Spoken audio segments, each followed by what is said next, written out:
I'm not in front of the camera. That has to be the intro. I can't.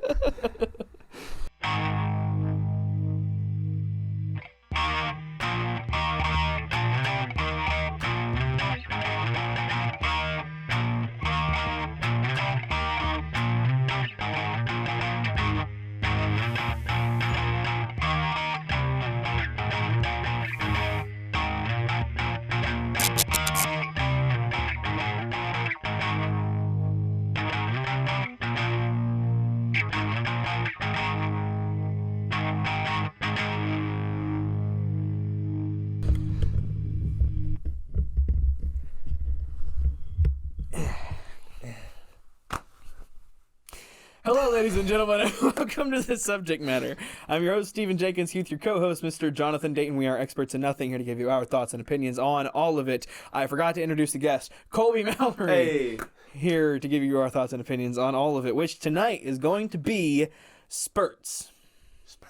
But like spurts, Loosely. right? Yeah. Yeah. Weird spurts. Because you're a fan Weird of disc golf, correct? I am. Tell us about disc golf. So disc golf is a type of golf where your objective is to get your item, being a disc, into the basket in as little strokes as possible, rather than ball golf and Strokes being a throw. Yes, a throw, exactly. Rather than having a club accelerate a ball into a hole, you yourself act as the club and you throw a disc into a basket. So I was not expecting the over-explanation, but I appreciated the over-explanation. I appreciate it as well. I greatly appreciated the over-explanation. So what appeals to you about disc? Because I've never played disc golf. Lack of athleticism it takes. I agree with that. I was about to say that I've never played disc golf because I have terrible coordination. Does that count as athleticism then? I would say it takes a little bit of coordination, kind of just like putting all the biomechanics together. Using fancy words here. Okay. But I enjoy it because as someone who played athletic sports their entire life, soccer, basketball, I gave baseball a whirl. All of those took extreme athleticism. So full body, not just throwing your arm. Okay. Yeah. Randomly, I picked up this kind of as a hobby with my dad, and my dad, who is getting older, when we first started playing, whooped me every time. And I why I picked up early because I didn't like it. I didn't like that this, getting older gentleman could just guy. That's my dad. I don't know how to really describe his age without being sorry, Dad, I love you. And I was like realizing that everything that I've kind of been known for sports-wise came from my athletic abilities. And so Gotcha. When I first picked up the game, I I'm a natural athlete. I should be good at this. So I started going to my first events, and there were guys 50 years older than me putting me in the ground. And I was like, I love this.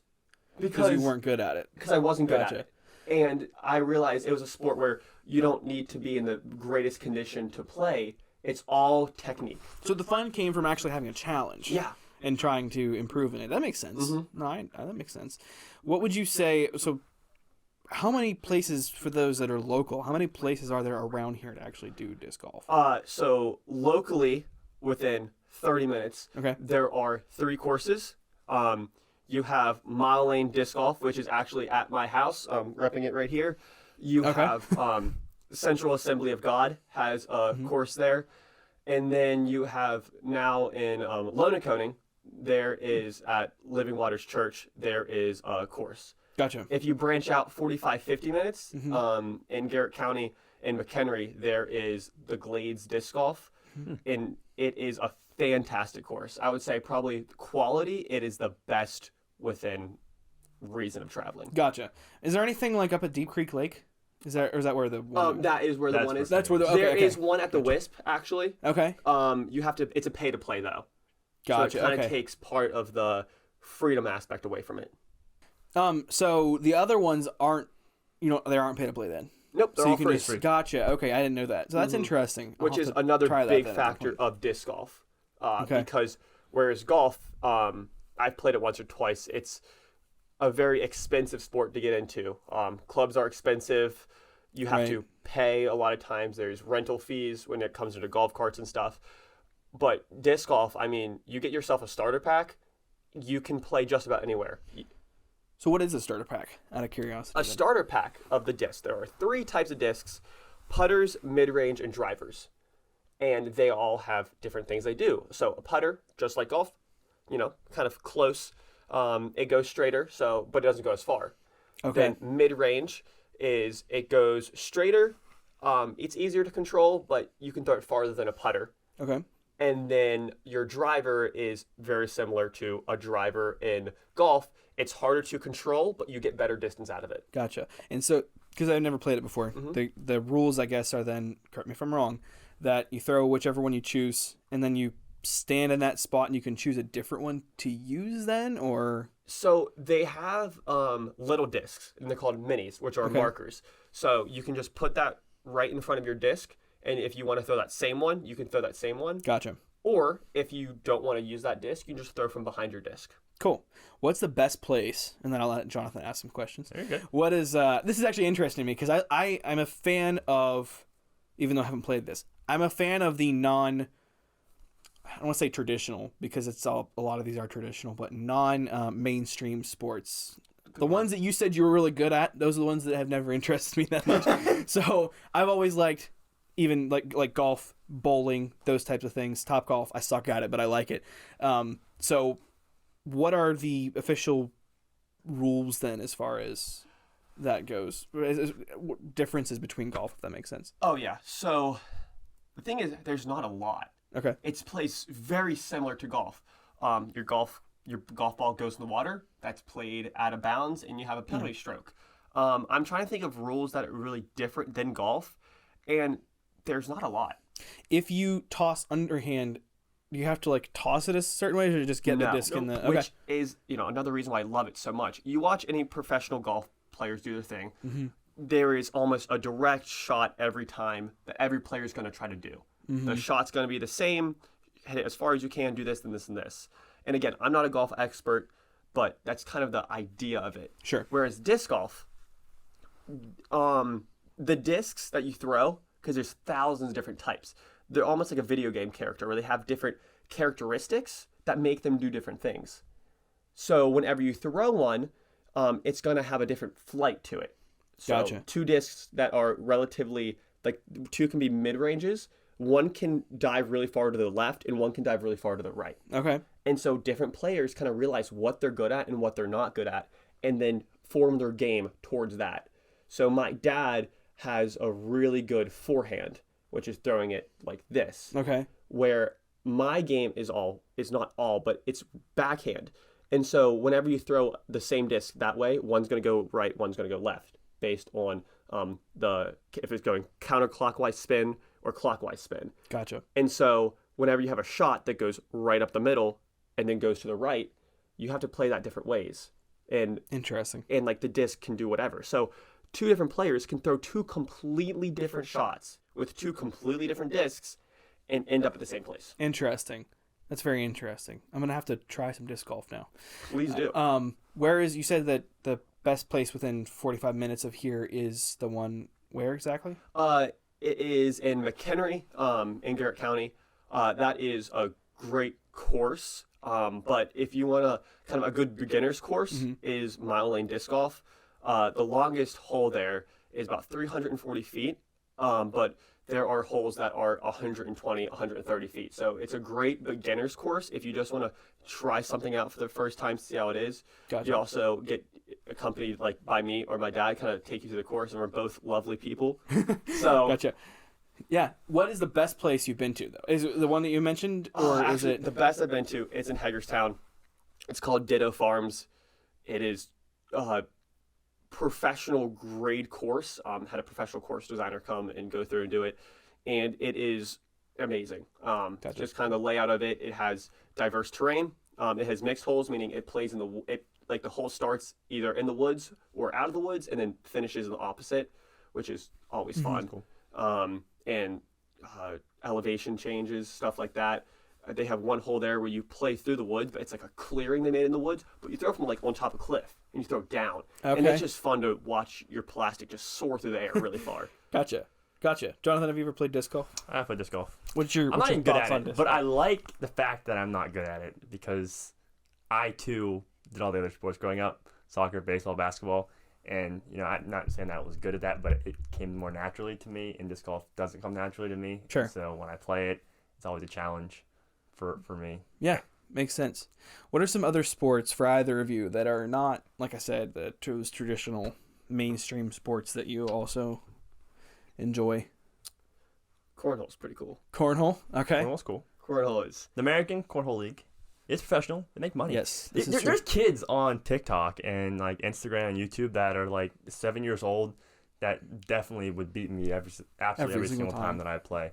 And the fact that some of the professionals spin bags different ways to make them land different places and roll over the board, like that to me is and having like skill.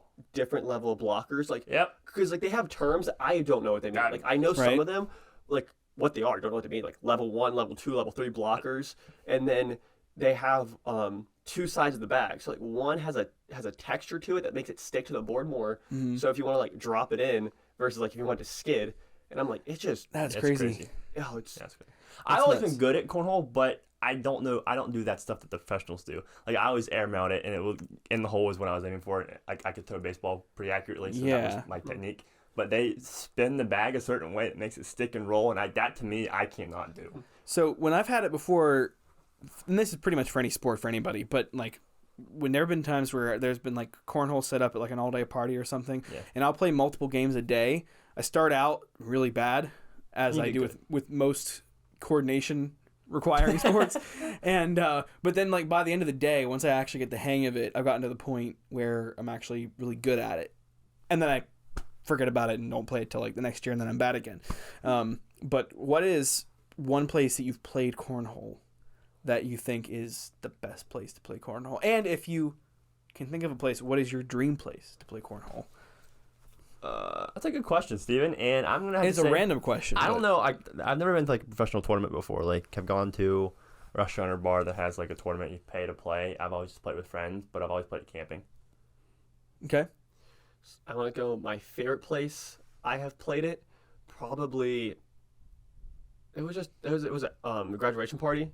Some of my closer friends. Mm-hmm. That was just an enjoyable night, and like cornhole was kind of like a staple. Sure. And it was just. But my dream cornhole setup, I want to be on Honolulu, at the beach. Okay. Around 8:30 p.m. and I want to have each corner lit with tiki torches.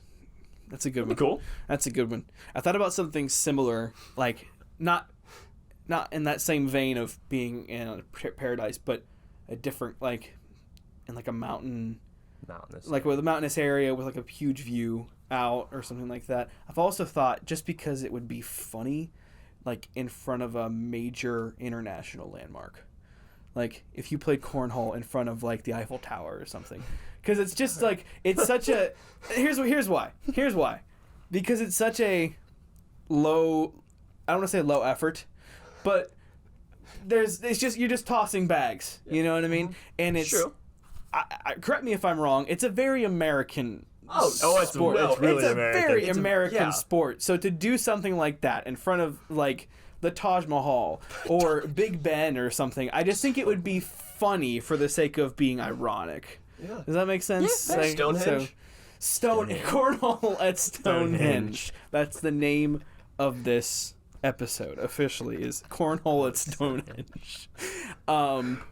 Jonathan, what is another sport that you enjoy? I don't know. Colby and I talked about tag before this, like ultimate freeze tag. That's cool. Like they have like courses set up where it's kind of like parkour mixed in. Sure. It's in an arena kind of setting. It looks like a playground without the slides. I would totally hurt myself though. Like I would run into one of the metal bars or something would happen. But it looks really cool and really fun to play. That would be fun. Now, do you guys prefer freeze tag or regular tag? Good question. I think freeze tag, it just adds a defensive element to it. It does. Right. And it's not just a constant paced game where like 2 people or like 3 people going back and forth. Sure. And then you can see with freeze tag, you also add like the elements of you can have certain people who can only unfreeze versus everyone. Yeah, So there's more of a strategy, camaraderie to it. Yeah. But I think at the end of the day, we all know it's like a kind of thing that what was it, manhunt, or some people call it cops and robbers. Cops and robbers, yeah. Okay, That's the best form of tag. Right. Absolutely. Like 100%. In a neighborhood, cops and robbers at night, at like 10:30 is like perfect. Like we've even had some at my friend's house. They own a farm, and we would have big parties there. 20 some kids, and we have acres and acres of land. And like the only thing we had around us was like a glow stick to make it kind of fair. But everyone always put a glow stick inside their collar. But it was some of my best memories. Fun. Sure. And like you didn't grow out of it. Like like sophomore. It's still fun. It's still really fun. Jailbreak is also very similar. I put Jailbreak in sort of that same vein. I'd say you have. I mean, it's not quite the same because you're not freezing in the same spot or anything like that. But I'd say it's very, very much in that same vein. Like you said, having that on not a professional, but like on a course or someplace that's really good. I think honestly, the dream for something like that, unless you have a specifically designed course, would be in some sort of like not abandoned building, but like a big building. Or like an abandoned school. Or something like that where you have different rooms, different strategy, something that, I mean, I think it'd be cool if you had an elevator involved. Yeah. Just throw in an added little bit of I think something to it. On that same aspect of large scale running like games, capture the flag. Like a professional capture the flag game. And I'm thinking like a Kroger that's been like no longer in use, so somehow all aisles or like a mall, something similar that has I think a school would be the best, having all the rooms, all the corridors, and that would make it. And so my idea would be like, oh, you get tagged, you're not just like out of the game, or there's multiple ways you can play it, but like go back to your base, wait 5 minutes before you can go out again. Right. Something that adds, for me, I know we said school, and some schools have this, but something that adds vertical levels to it, where especially actually a firehouse would be cool because like you could swing down like the fireman's pole to get away. Like that'd be pretty cool. You mentioned capture the flag, and capture the flag was one of those things that I was actually always really good at because it's a defensive. Well, depending on how you play it, but it's one of those where I'd say defense and offense. We did it in karate. We did it very much. Quite a few times we did it in karate, and that was one of the games that I loved because it was. But it was always usually one-on-one, though. It was more challenging than something like Steal the Bacon, which is where you have something in the center and two people run and see if they can take it back to their side. It was more challenging than that, but there was a lot more strategy. Absolutely. Especially when it was a three-way and you were trying to distract one person. And get the other one. Keep people in line and everything. So that was something that was always really fun for me as well. Yeah. All this reminds me of, so Do Perfect videos when they have the airsoft battles and they have the balloons above their head. I was going to bring up airsoft as well. And they're in a big abandoned building or something, and they have to pop the balloons, and regenerate and find stuff, kind of like video games. Right. That's kind of the same vibe we're getting here. Bring up another topic though. Competitive video games. Oh yeah, like as a sport. As a sport, esports. Yep. One of the largest growing collegiate sports in the country right now. Make more money than I do. I think yes. I know, like, to our generation, that's something like we've kind of grown up with. We've grown up with the esports generation. Yes. Talking about with my parents, I'm like, this is so cool. This person's like, he's just playing video games, but like, in order to sustain yourself at that level, not just streaming. Streaming's different than being good at a video game. Sure. Oh, absolutely. Whenever you stream, different. You can be a good content creator. You can hold people's attention. But when you have people who are actively competing at the highest level and sustaining their living that way, that's impressive. It is impressive, and it takes a lot more technical. It's not physical activity by any means, but it is a technical skill that is, I would say, about equivalent to something like cornhole or something like that. I mean, because you have to know the game and the individual inputs and something like, I'm thinking like something like Smash Bros. Just because that or Mario Kart would be my competitive esport that I could play, and the tracks, the characters, the stats for each individual thing. So it does take more skill than just sitting there pushing buttons on a controller. There is a lot more that goes into it than that, and it's something that I think if you're athletic, you can learn a video game. Even if somebody isn't athletic, they can still learn a video. You know what I mean? I feel like it's more encompassing in certain aspects. Some of the, I love all video games. Big appreciator of them. But one thing that's incredible is I was watching some Call of Duty pro gameplay. Obviously one of probably the biggest shooting games known. But like watching them like practice before, and them as their squad of, I forget how many people it is, but go through a map and they take notes of each map to give proper call-outs. So Right. there's no confusion where it's at. Like, and they go through and just like label each thing. Like, hey, whenever you were at this part of the map, we're doing this. And there's different game modes involved. Like one of the game modes, it's hard point. So you're on the map, and they memorize where every hard point's going to be. Each person has a designated thing. Okay, once it hits this time limit, you two are going to start moving to the next over here and over here. And it's just it's pretty incredible. Having done that to a much lesser level, obviously not in a competitive way, but I would play online games with some friends like Star Wars Battlefront or something like that, which is same concept. You're online with the team and things like that. And when you hop on and you get yourself into a groove with your other friends, you know what stats you're going to pick for each character, you know who's going to play as who, and you kind of figure out, all right, this is the map we're on. We know that there's these other players and this is their tactic, and you kind of get into that rhythm. And a lot of it is figuring out a pattern. This is for all video games, but it's figuring out patterns and then repeating. And that's something that I've always enjoyed doing, is solving a puzzle by repetition. I think that's why some of the other sports that we've been talking about I enjoy a little bit more, because it's less direct competition and more strategy based. I think we need a dodgeball tournament around dodgeball here. is fun. I do like dodgeball. There is one, and we need a kickball league around here. Yep. What about something like What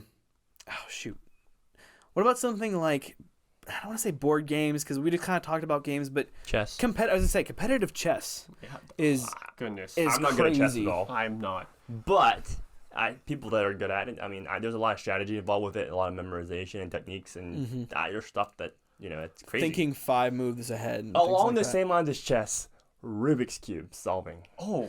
Yeah?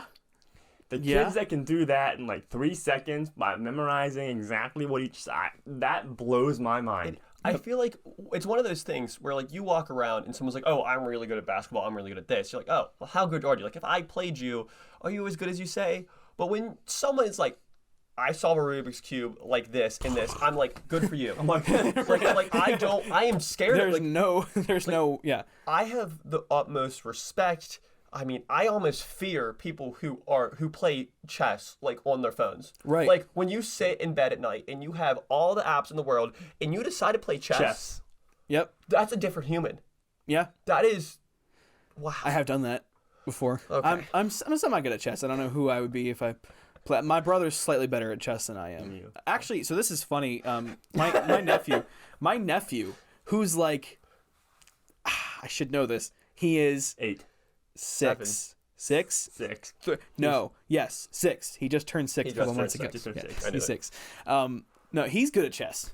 Now he's like, he's 6, but I would put him at a like basic teenager's level of understanding of chess. That's good. And I mean, he's great at board games, and it's something like that, like where you're not gonna have a 6-year-old capable of being an adult at soccer.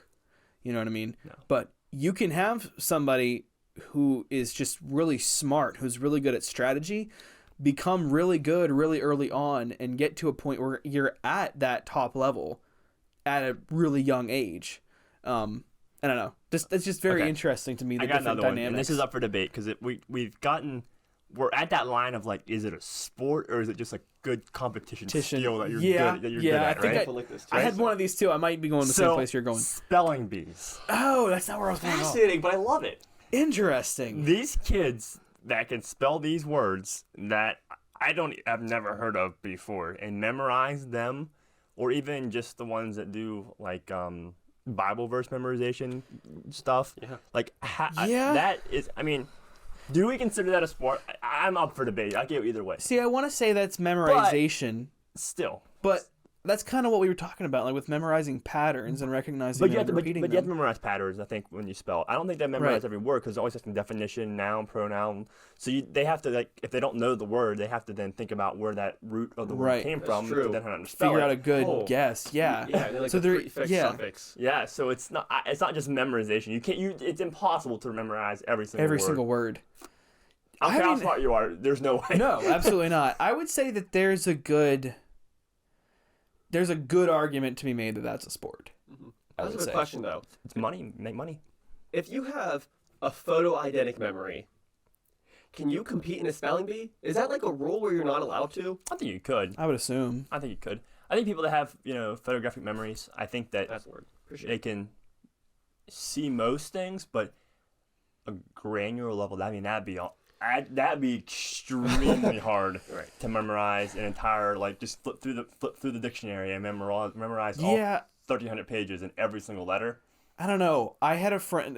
This is kind of impossible. Because I know people that are very smart that memorize things like that. This is secondhand, and obviously there's more than 52 words in a dictionary. There is a significant amount more than that. However, I had a friend who knew somebody with photographic memory, and they were able to memorize. They would shuffle through a deck, and it would be like a quick shuffle, and they would be able to memorize that entire deck from a single shuffle. That's crazy. And it's like, I don't want to, again, like we said, more than 52 words in a dictionary, but that's an insane amount to remember. So I mean, I would say that what's there's their a good name, argument and do they want to go to Vegas with me? That's a good question. I do not know their name because I didn't meet this individual. Well, you find out who they are. are. I will find out who they are, and I will all send them expense your paid way. trip to Las Vegas. Absolutely. So what was yours? You said you had something on the similar line. Oh, because they do these, they do shows on them, but like cooking. Ooh. They do cooking competitions, and maybe that's what you were saying. While it's not really a sport, but it is a competitive thing. I think there's a fine line between sport and just professional. Cooking for sport. Because when you think of the world like a pro tennis player or a pro golfer, the word pro, all that means is you make money at it. So yeah. So, I mean, like Major League Fishing. I think that's more of a sport. Cooking, you are making food and you are making money at it. So, I mean, if you are a pro at it. Do we think that, because there's also, well, I can't go that way either. I was going to say, because there's judges and it's subjective, can we consider that a sport? But that would be the same thing as like gymnastics. So I'm thinking, diving. There is something. So there's a show. I don't know if any of you have seen it. Probably not. There's a show called Cutthroat Kitchen on Food Network. I know what you mean. And they add in actual physical elements to the cooking. Does something like that make it more of a sport? Is it already a sport, or does that's more like a fun nothing? challenge? Because if this is the case, if we go cooking's a sport, I'm saying right now, Gordon Ramsay is the greatest athlete of all time. That's my debate. Well, I will say the stipulation there, though, is I won't say that just because something's a sport doesn't make you an athlete. Gordon Ramsay, Lionel Messi, Michael Jordan, Michael Phelps, greatest athletes of all time. It's funnier if you listen in opposite order. It also goes back to, when you think of sports, do we just classify it as what you see in the Olympics? Winter Olympics and Summer Olympics. I can't count curling as a sport, so no. I'm kidding. I said that to be controversial. Again, I said it to be controversial. That is absolutely a sport. Curling is absolutely a sport, especially if we're considering a bunch of other things. And if you go to Senior Olympics, they have cooking in the Senior Olympics. Okay. They have games, tournaments in the Senior Olympics. Spelling bee? Yeah, so I don't know. I don't know. It's also the show at the end of the week. Yeah, there's a talent show at the end of the week. I would say that theoretically anything that you can turn into a competition can be considered a sport. Okay. But I would say that nothing, just by being a sport and you being really good at that sport does not necessarily make you an athlete. Quite frankly, I can't consider esports people athletes. I think an athlete has to be a purely in the term of athleticism, physical. I can see that. There has to at least be some, but very much a physical aspect to it. Running, like cross country or track or something, obviously, athlete. Any like gymnastics, athlete. Soccer, anything within that realm of being purely physical, I think. Then you start getting into the golfing, and there is a little bit there, but it's a little bit more iffy. Something like bowling, which we haven't talked about bowling. I enjoy bowling. Again, suck at it, but I enjoy bowling. That's where you kind of get a little bit muddy as far as being an actual athlete. You still got to consider it a sport, but I don't know if you can be athletic bowler athletes. Because you have a heavy bowling ball. There's techniques on how to throw it. I mean, it takes muscle and endurance. Yeah. If younger kids can't do it nearly as good as people in their prime, if you get older, then you kind of phase it out. It's like any other sport. I can see that. I can see athleticism in bowling. I can see athleticism in golf, even though John Daly defies peak athleticism and is super good at golf. Also, bowling, it's one of those things where schools have bowling teams. It's Yeah. not bowling clubs. It's not just like a leisure thing. No, that's absolutely They are true. bowling teams. No, that's a fair point. This I honestly don't know if we've posted it yet as of the time of this being released, but we had a discussion on fast food restaurants in the vein of pretending that it was a sport, Yeah. and Colby would have been the person to do it with. Yeah. Because well, you'll see the episode at some point whenever it comes out. Cool beans. A bag of magic beans. Oh no. That should be. Oh no. I commented that on your video I love the other that. night. Yeah. There's one more thing, like competitive thing that's been bobbling my head since the beginning. Okay. Ready? Competitive cybersecurity, hacking and defending. Oh, okay. Okay. So I think I'm new to this. Explain. So there are competitions across the U.S. and across everywhere. There's kind of two different sides of it. Where if you are a cybersecurity majors, as a lot of time they're prime athlete, loose term. But they're hacking competitions. Everyone kind of has the same idea. Again, I'm new to this too. I've read a little bit about it. In fact, my school's cybersecurity team, shout out ACM, took third Go place Trojans. in something that happened. Again, I don't really follow it too much, but the goal is to either protect from a cybersecurity attack or to break into some, again, if there's any hackers watching this, I'm sorry, some mainframe or something like that. And your goal is to be the best hacker. Like that is the goal. I'd say that's absolutely That's a in the same sport. vein as it's definitely sports, and I would say it's probably in that same category as like esports, to an extent. I'd say it's a little bit more More technical. technical. You're not you don't have a set path or person you're playing against, but you are like it's like a puzzle. I mean, you're really solving a puzzle at that point. Yeah. Something in the vein of a much more complicated Tetris, I guess, or something like that. Everything's knowledge based though. I mean, anything can really be a sport. I think. Oh yes. I think again it comes down to athleticism and athlete, and is it physical or non-physical, Right. and then also there's other factors that come involved into it too. But Podcasting is now a sport, and we are It all could be. athletes. All we are athletes. all athletes.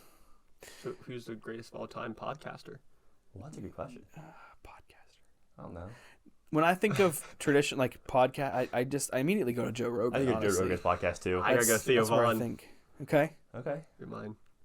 I don't listen to a lot of Joe Rogan, but that's like when I think of okay. When I think that's of the podcasting, typical- I think of when I Joe think of Rogan. person who has a massive podcast, I honestly can't think of anybody else because a lot of other people tend to, once you get that big, they veer in and they also have like their own actual talk shows and news shows that are more. Pat McAfee show. That's not really a on podcast, but it's kind of a podcast. But It's hard for me to consider when I think of a podcast. I think of something that's released like. I don't know. Is something that's on the radio, is that considered a podcast? No. Because I don't see that as a like a No. talk show on here's the a radio. huge challenge for us though. Our podcasts are usually audio only, theoretically. But Right. then again, we've never really had audio only. It's always been video. We too. did until our SoundCloud. Yeah. Our It's just ran out. SoundCloud storage ran out. But yeah, I guess I don't know. Is this a talk It's a show? fine line. It is a talk show, but it's a. I think you can have a podcast that's video. I would say. You could. I don't think. Okay. I think there's a new form at least of podcast. It's form of podcast. I would say a traditional radio talk show though does not qualify as an actual podcast. Okay, fair enough. I don't know how I got on.